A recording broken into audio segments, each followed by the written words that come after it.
Jadi kalau sholat maghrib baca Al-Fatihah waladdallin. Ada yang diem sekarang, Pak. Ada yang diem sekarang. Ada, Pak, sekarang diem. Saking cintanya sama Pak Prabowo itu. Janganlah ya, amin itu dari dulu sudah ada. Kalau orang bilang waladdallin ya mesti amin ya. Terus apa diganti? Ya nggak mungkin lah.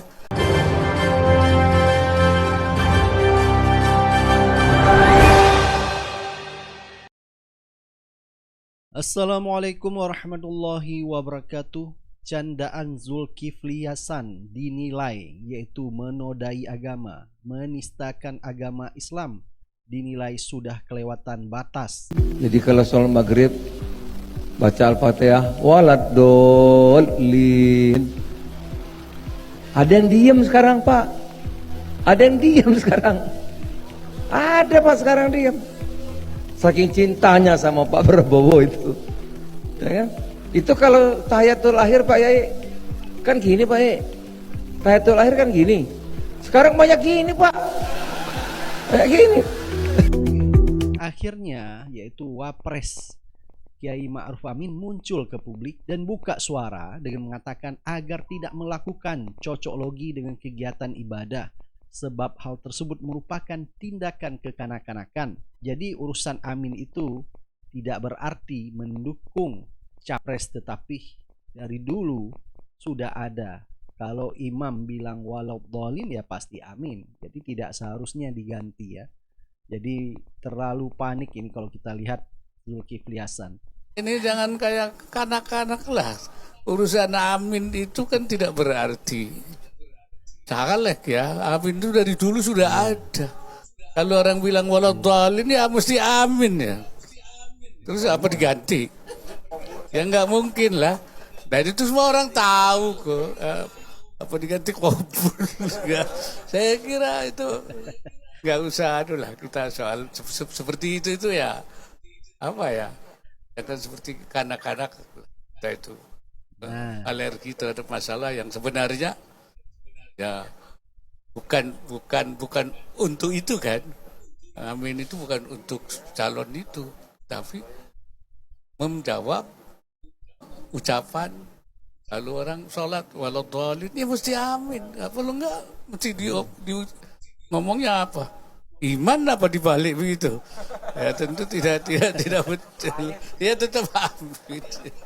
Saya kira baiknya tidak menjadi isu yang Inilah ya Pak Kiai ya, agama kalau dipolitisasi demi kepentingan capres dari 02 akhirnya ya jadi blunder begini ya. Jadi benar sekali kata Pak Kiai ya. Jadi nggak mungkin lah orang baca waladdallin amin ya mau diganti ya harus terima apa adanya ya. Jadi Pak Kiai pun mengatakan ya membaca amin tidak akan mengubah apapun ya. Itu amin adalah bentuk syariat kita, bentuk syariat ya kita sholat. Dan Ketua Umum Partai Umat Ridho Rahmadi sampai juga buka suara yaitu mengecam pernyataan yang disampaikan oleh Zulkifli Hasan. Ketua Umum Partai Umat ini meminta Zulkifli Hasan yaitu untuk meminta maaf kepada seluruh umat Islam di Indonesia. Coba langsung kita lihat videonya. Kepada yang terhormat Saudara Zulkifli Hasan, Menteri Perdagangan Republik Indonesia dan Ketua Umum PAN. Ada banyak tanggung jawab yang Bapak bisa lakukan sebagai seorang menteri dan juga sebagai seorang ketua umum partai. Tapi mengapa Bapak malah memilih membuat lelucon tentang sholat yang setiap harinya dilaksanakan oleh jutaan muslim di dunia ini paling tidak 5 kali banyaknya. Terlebih, lelucon itu Anda sampaikan dengan enteng dan tertawa. Bukankah itu suatu bentuk penghinaan yang sengaja kepada Islam dan umat Islam? Sholat adalah tiang agama, tak pantas dibuat lelucon.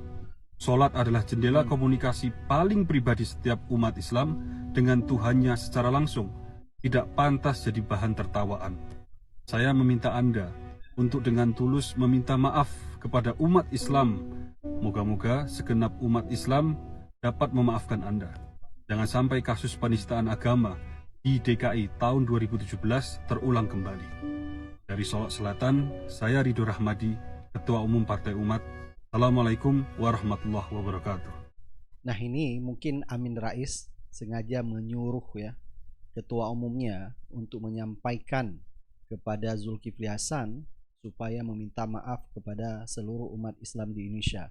Kalau Amin Rais nanti yang buka suara, akhirnya jadi enggak enak ya, karena Amin Rais sama Zulkifli Hasan ini besanan ya. Jadi cukuplah ketua umum yang menyampaikan ini. Tapi coba kita lihat apakah nanti ada klarifikasi atau permintaan maaf dari Zulkifli Hasan. Nah, jangan sampai Zulkifli Hasan hanya membuat klarifikasi tanpa meminta maaf.